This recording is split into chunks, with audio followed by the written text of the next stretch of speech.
Right now, we're in the town of Ein Kerem, and we're visiting the Church of the Visitation. This is what the Gospel of Luke calls the hill country of Judea. One of the reasons that we know that the Gospels are historically accurate is because they are geographically accurate. After all, Luke calls this land the hill country. We have no proof that Luke ever visited this area, so how did he know that it was hilly? According to Luke, his sources were eyewitnesses, and their description of the topography of this place turned out to be very accurate. These kinds of details give us the confidence that our four Gospels are reliable by every standard of measurement. Ein Kerem is about 8 kilometers west of the old city of Jerusalem, and it's famous because this is where John the Baptist was born. The biblical story goes like this. Elizabeth and Zacharias were parents of John the Baptist.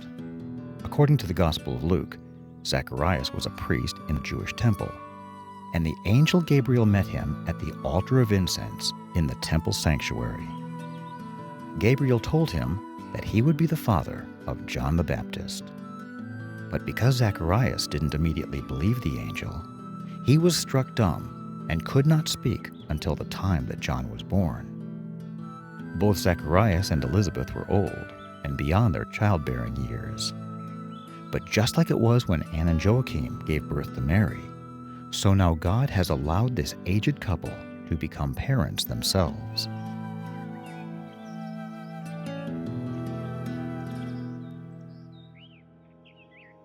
Now, the Gospel of Luke is not the only place in history where we read about Zacharias. According to the Proto-Evangelium of James, Zacharias was the one who officiated at a ceremony where Joseph was chosen to be the husband of Mary.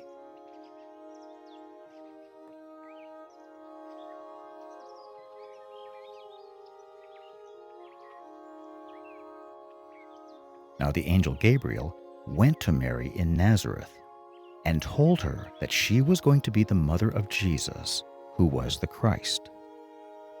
The angel also told her that her elderly cousin Elizabeth, who was in the hill country of Judea, was also carrying a miracle baby of her own. Upon hearing this, Mary immediately left her home in Nazareth and came to visit Elizabeth and Zacharias. Now, Mary and Elizabeth were probably very familiar with each other. If Mary had lived in the temple until she was 12 years old, then there would be many occasions, especially during the Jewish feasts, where she could visit Ein Kerem and her cousin Elizabeth and her priestly husband Zacharias. Remember also that according to the Proto-Evangelium, Zacharias officiated at Mary's betrothal ceremony. Now, according to the Merged Gospels, story number 6, it was here in Ein Kerem where Mary visited her cousin Elizabeth. Both were carrying children at the time, Mary, who had just become pregnant with Jesus, and Elizabeth, who was 6 months pregnant with John the Baptist. Mary's close relationship with Elizabeth and Zacharias explains why she was eager to come down to the hill country so quickly. Now, there are several churches in Ein Kerem. One of these is the Church of the Visitation, which is where we are now, and where it is said that Mary first visited Elizabeth after she became pregnant. But a little ways down the hill is the Church of St. John the Baptist, where it is said that John was born. The reason that there are 2 churches in Ein Kerem is because it is believed that Elizabeth and Zacharias owned 2 homes in Ein Kerem. The one, which is now the Church of the Visitation, was high on the southern edge of the valley. And this was the summer home of Elizabeth and Zacharias. Like I said, this is the traditional site of Mary's visitation to Elizabeth. And it was the place where Mary gave her famous poetic oration, the Magnificat.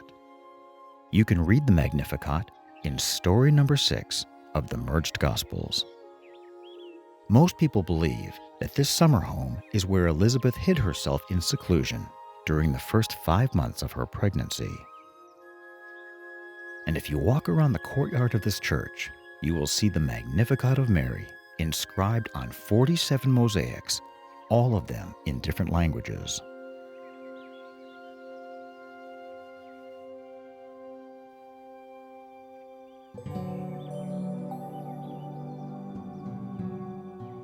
The church you are looking at was built in 1955, but it was built on top of an ancient church and monastery.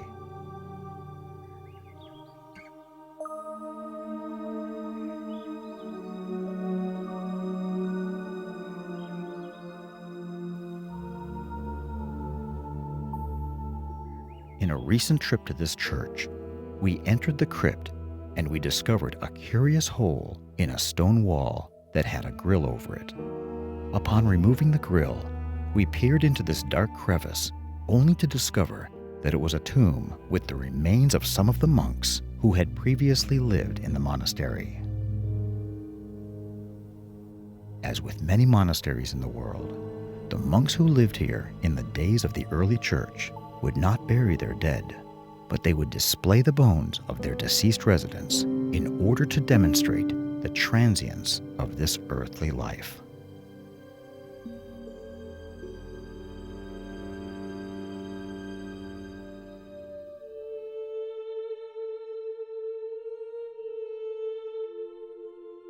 Now there is another interesting artifact in the crypt of this church.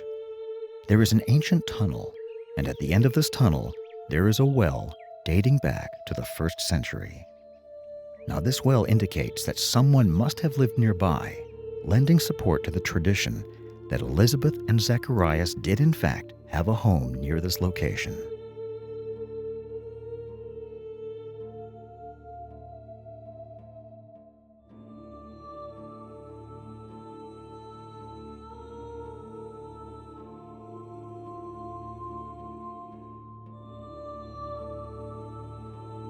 But there's something else in this crypt, a large stone mounted in a niche in the wall, protected and obviously very respected and venerated by visiting pilgrims.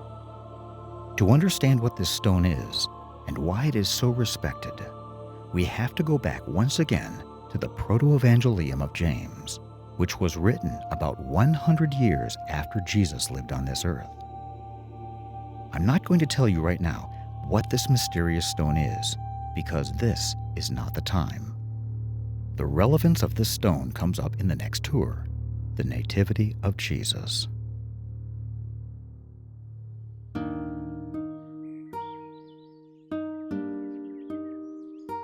That's one of the great things about the Octagon project. It's a tour through the Holy Land in the chronological order of the events that took place in Jesus' life. You see, when you come to Israel on a live, actual Octagon Project tour, your itinerary is based more on convenience than it is on chronology. But in virtual reality, you can travel anywhere you want in the Holy Land, in the same chronological order that these sites come up in the Gospel narrative. So we will come back to the Church of the Visitation on our next tour. But first things first, let's explore a few more archaeological treasures that await us in Ein Kerem, including our trip to the place where John the Baptist was born.